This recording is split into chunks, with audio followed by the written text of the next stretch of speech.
just afterwards. That you said? Yeah. Nice to see you.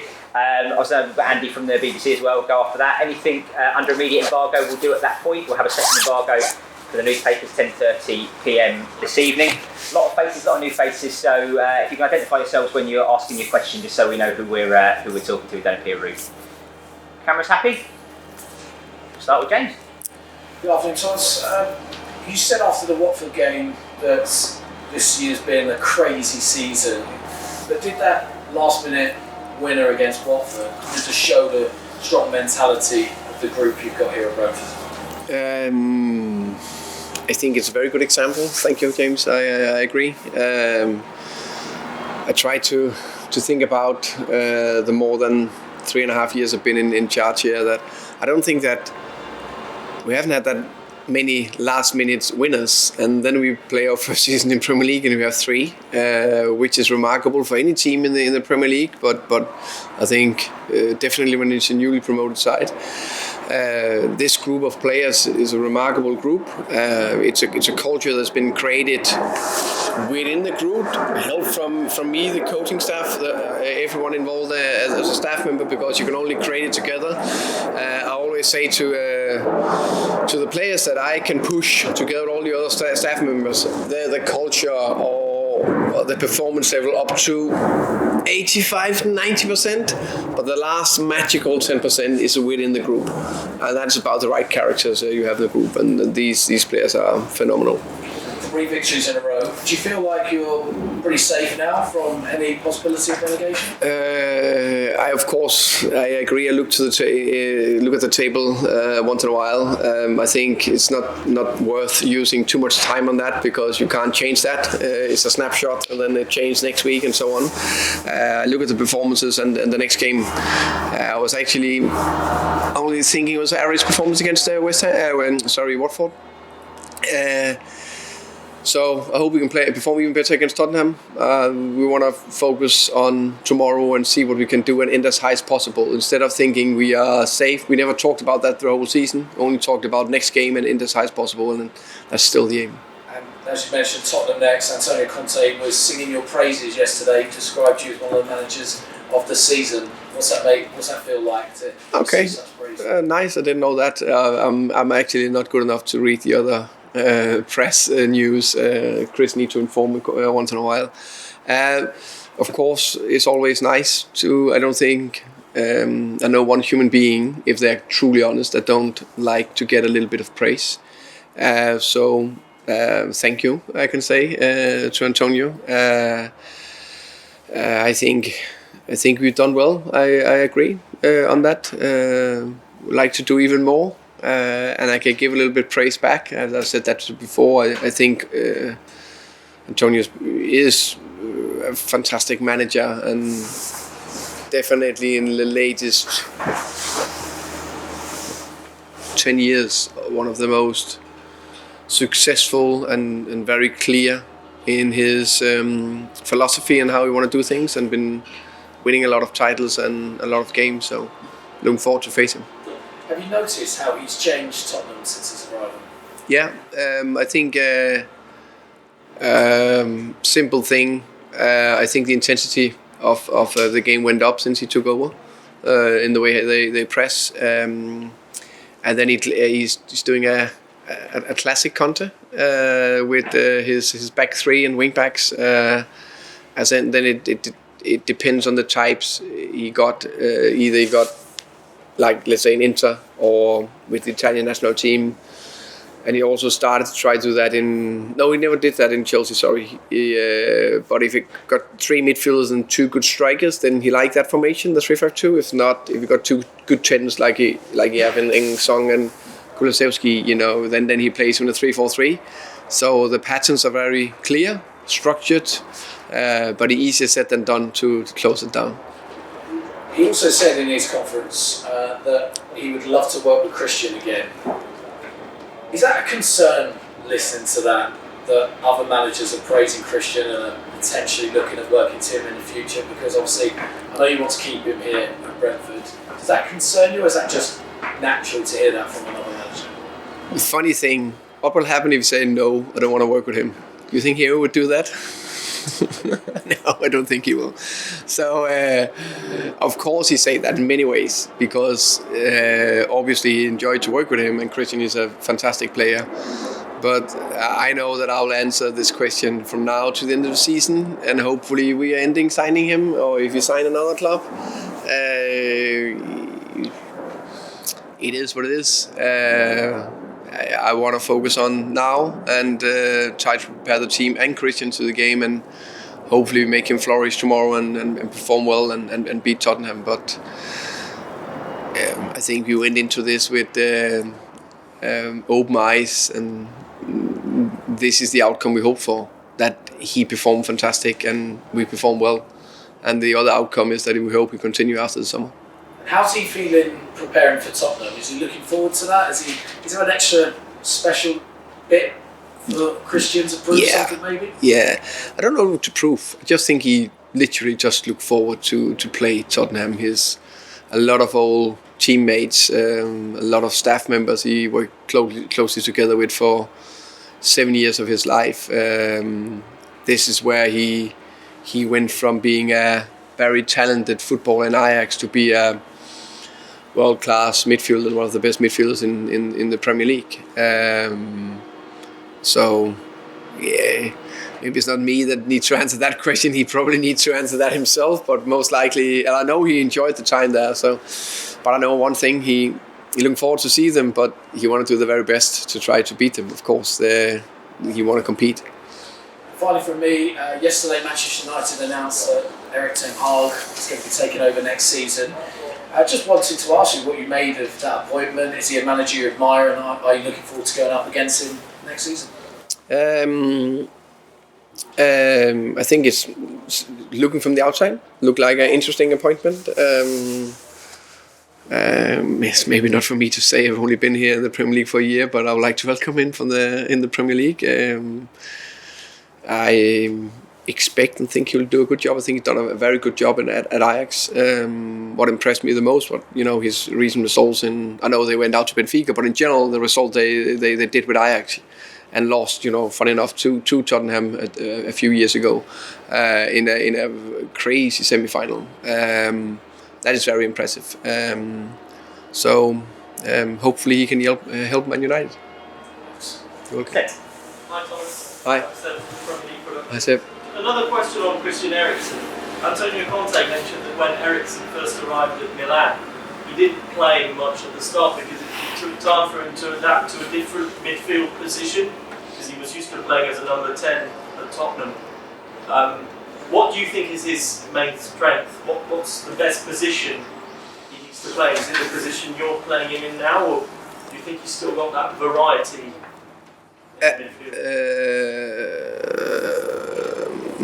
Good question. I think Christian is a very intelligent player that can play in I would say all three midfield positions, depending on what team and what types that is around him. One thing for sure, you need to find a position where he can get on the ball and dictate the game, because he can take the temperature of the game and play quick and get tempo in, or you can take the tempo out. And then of course he got that eye for the final pass. That's very few have. So I think if you play a 8 or 10, if we talk about those two positions, he can play both. And in spells, you can definitely also play a double sitter, I think. I see that. One more from me on the game against Tottenham. Brighton were in a similar position to you at the table. They managed to beat Tottenham. You've beaten Chelsea and West Ham.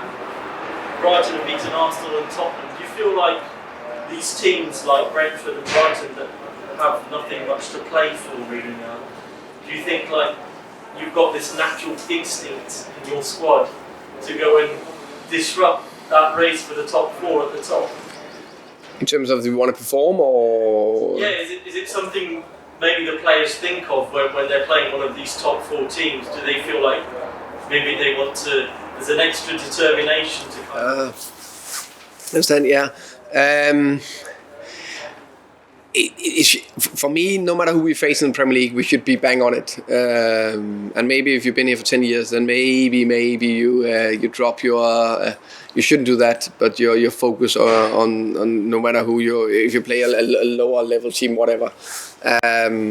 But I think it's natural, especially the first season, or when you face some of the best teams in the world, the best players, you're naturally stepping up your game.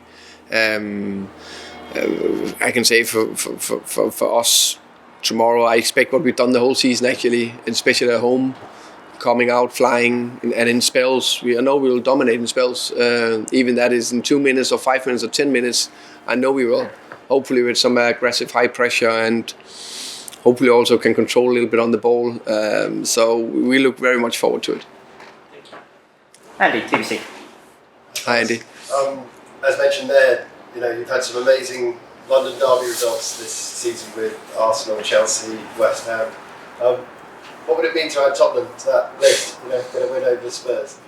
Yeah, I think that will be full house more or less. So of course we would like to do that. I know we're facing Tottenham. They're fighting for the Champions League spot. I think they've been on a very, very good run of form until Brighton disrupted it. That means they can go two ways. Either they can drop, which I don't think they will under Conte, so most likely they will come flying out. That's why this task is probably the biggest we faced so far, because of what is on stake and their mindset and the way they will approach the game. But that's just make it even more fun and more interesting. I think if we can go out there and top perform, we'll have a good chance. I know that. I know we are difficult to play against. I know that. Conte know that. It's not the same that we're going to win, but we'll do our very best. And if we top perform, I think we have a good chance. I think it's 5 wins out of 6 for you at the moment. That's very rare that a promoted team can put together that sort of run. How proud are you of what the players have done to do that? And very proud, very, very proud, and feel very privileged to be part of this journey, this club's development. I think every staff member, every player works so hard to make us compete in the best league in the world, and then we managed to win 5 out of 6. And the best thing is that 4 of them fully deserved. Watford, maybe a draw, but if there should have been a winner, okay, maybe it should still be us. And I think actually we deserve to get something out of the Leicester game. So that makes me, very, very, very pleased. And obviously Brighton did find a way of stopping Tottenham in attack pretty much. Did you take anything from what they did? Yeah, of course I looked into that game and saw what they did. They definitely managed to close down Tottenham's play, so they didn't create anything. I think we all know if you can stop Kane and Son, then you are a really good step down the line. It's not like there's 9 other players, of course, in the team, but can we take out their main threat? That will be a big thing, but it's easier said than done. Of course, we want to try. Just finally from me, I bet there's not many Brentford fans who would have watched a game against Tottenham at home. It was 1949, the last time it happened. I know that there's been a lot of moments this season where things haven't happened for a long time, but that must be a real big thing for Brentford as a club, but also for the fans to welcome Tottenham to your ground. Another history we're going to write tomorrow, no matter what.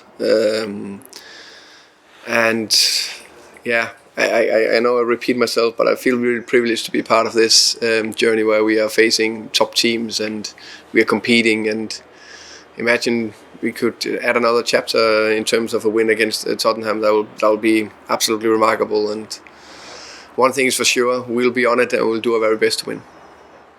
Thank you. Anyone else for anything under immediate embargo? Yeah, just quickly. Sorry, Thomas. We've got team news ahead of the game. I know there was a few injury concerns with Ethan and Zanka. Yeah. Zanka out, Ethan out.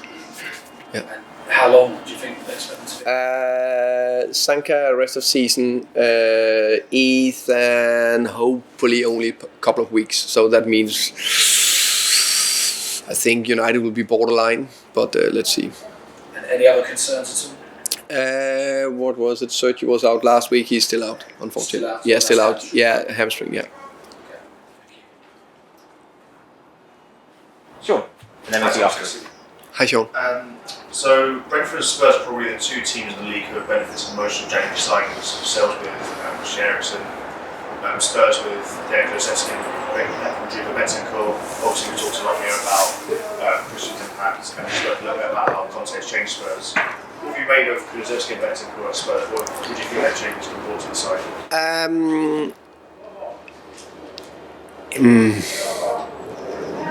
Kulsevski, I think he's been a good player for them. Obviously made some goals and some brilliant assists. And of course I looked into the team. I personally like Mora a lot. I think he's a very good player. But I'm not working with them every day.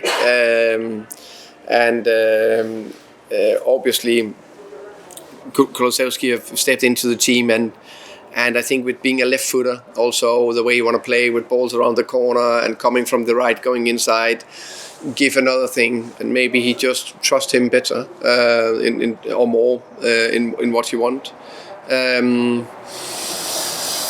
think Bentacur done well, but I think there's other good players in there as well. For me, I don't think, looking from the outside, of course I've looked at the last couple of games, but I haven't seen him being much different to some of the other good players they have in the midfield. So we spoke about Spurs still fighting the Champions League spot. They've been on a really good run until that Brighton game. Do you see them as a Champions League standard team, or do you still think they've got a lot left to improve in that? I think Tottenham is a fantastic team. When we just spoke about 3 years ago, they went to the final and lost it. I think the team is full of very good players, and obviously their front two / front three is one of the best in the league, clearly in terms of numbers. And just one from me, Ivan, Toney and Harry Kane are level goal scoring charts right now. Do you think there's an extra bit of motivation on Ivan's side to finish the season as the top scoring Englishman and to really show Kane on the pitch tomorrow? Good question. If I know him well, yes. Definitely, no doubt about that. I think for Ivan, he just want to score as many as possible, and a little bit. Can I score a goal or two next game, and then next game, and then we see where it takes us in the end. But if he score tomorrow and Harry don't score, I think that's a nice little story in the story. You're welcome. I do see it in the Champions I will see. Obviously the defeat at Tottenham back in December probably held one over to you were on those memorable nights in charge. What did you from that night? What have you learned from that coming into tomorrow? I watched the game back, of course, the last couple of days. The interesting thing, Tottenham won fair and square, no doubt about that. I actually think in many ways we played a fine game. Our organised defence, high pressure, low block, they almost created zero things. We concede on a set piece, which we of course is impossible to concede on tomorrow if we want to win. And we had a bad spell, and that was in that spell starting with Tottenham. And I think after that game we won against, was it Leeds or Watford, I can't remember. But it was in that period where we conceded, I think, 7 or 8 set piece goals in 10 games, crazy. But touch wood, we've been very good in terms of not conceding set pieces the last quite a long spell. So that is need to take out of the equation. And then the main bit they created from was transitions. And we need to avoid that. We can't have them running at us, and we're not because we didn't track back, but it gives them too much space. So can we take the big transition chances out? Then I think we're not far off a reasonable performance. Also Tottenham will be under quite intense pressure, especially with Arsenal and Manchester United playing each other in the early kick-off tomorrow, both of whom also have top 4 aspirations. Does that sort of play into your hands, given that all the pressure is going to be on Tottenham? You can just play your game. I agree. There's much more pressure on in terms of the one specific game. Much more pressure on Tottenham, of course, in their battle. And I'm not saying this because of mind game, but I definitely know what you guys will write on Sunday if we manage to beat Tottenham. That'll be a catastrophe for Tottenham. But I don't think it's something they can't I don't think they're not sleeping tonight, Conte and all the players. I think they are professionals. They go into the game. They know what they're facing. A good Brentford team where they need to be up to their absolutely max to beat us. And of course they can win the game. But I also massively believe if we top perform, we can win. And also, also going up against Kane and Son, arguably the most deadly duo of the league. What do you think plan to stop? Kick them down, I think. No, we can't do that. Maybe once or twice, and then we'll probably get a yellow card. Now, of course, we know that Kane. I think that's everyone knows that Kane is can dictate his passing, and his crosses for Song is remarkable. But obviously also Kane in the box and his finishing. If you give him a chance, I think he's one of the most clinical. Is not the word. I know we always look for that, but I like to see quality finisher. You know, both feet is so aware how to pass us into the net. And if you give Song two things: one, space to run into, then he is potentially the most deadly finisher in the league. Nilas from the Danish newspaper Bulletin. After his performances, Christian Eriksen will be spoiled for choices in the summer, and some of the clubs will be able to offer him more money, maybe even the prospect of playing Champions League. What is the case for staying at Brentford? What is it that this club has to offer that some of the others might not? I think you're bang on that if it's for money or Champions League, obviously, then we can't compete. I know that Christian this moment in time enjoy his football, and I'm happy that he's enjoying playing here. Hopefully he likes the environment, the atmosphere we have in the club. And if he chooses us in the end, I hope he does it because he's ambitious and want to end as high as possible and push himself and the team. So I think it's also important that the squad, some players in the squad, of course. I think that means something definitely, and also. The role here, obviously, he got a big role. The team is more and more. In these days, it's never a one-man band. You know that. Even Man City is not only De Bruyne, if he's the main playmaker. So you need more than one player. But of course, there's a lot of things that will go through Christian. So I guess that's some of the bits. And we can see what impact he has on the pitch, but we can't see. If he has an impact outside of the pitch on the training ground, in the dressing room, maybe tell a bit about how he has been. I think I read an interesting article about that he eats with different players each day to give them advice. I think that I don't know if it's just to give him advice, but it's true that at lunch you never see him only sit. Yeah, okay, if you look over the whole week, maybe he's sitting more with Christian Eriksen, Matthijs Jensen and Pontus Jansson because there's a little bit of Scandinavian group. But I think he's one of the players that is the best at sitting with different groups, ages, old, young, different nationalities, and I think that's fantastic. I don't know if it's down to his personality. I think that's a big part of it. He is a very open-minded person. But he's also a European person, so he's been lived in different countries, played for different clubs, facing a lot of nationalities throughout his career. And then I think he's just generally interested in people. Right, anything else before we go delay? Dan? Sorry, can I just check, is that hamstring injury as well? Hamstring, yeah. Hamstring, yeah. That's still that ligament in the ankle. He's still out. And that could be end of season, but let's see. Okay. I just wanted to double check on Zanka, because I remember asking you last week, you didn't quite know what the injury was. Yeah. It was a muscle one. Do you know what it is now? Yeah, it's a muscle up in around the adductor around there, muscle thing. Yeah. Is it the same issue that you had No, another one. So, the Derby. Yeah. Does that mean with Ethan out and Zanka out that we're likely to see Sorensen start tomorrow? Maybe, unless we go to or continue in a back four. And then just my final question for this section, just wanted to double check in on Sergi as well. I know he's out for a few weeks, but how's he getting on with that? Yeah, a few weeks. Still a few weeks? Still a few weeks, yeah. Thank you. Immediate, or do you want to go under embargo? Hi Thomas, Sam from Sports Gazette.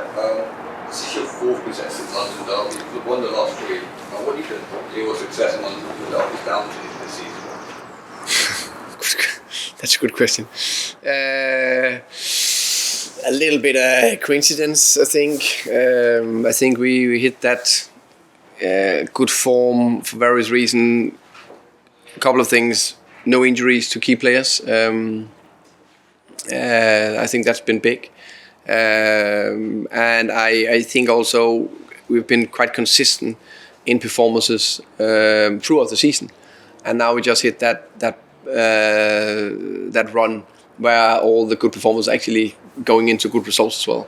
And then that just add a little bit more confidence, and then we're going from there. And my final one is, given your success in London derbies this season, are you delighted that Fulham have got promoted? I'm very pleased that Fulham is promoted, and I hope for QPR. For me, of course, there's more special with London derbies. I think for Brentford fans, I think it will be, now we know that Fulham is promoted. That's definitely a game that I look forward to, and myself as well. I've been here long enough to experience some quite interesting derbies against Fulham. So that'll be. I'm looking forward to that home and away.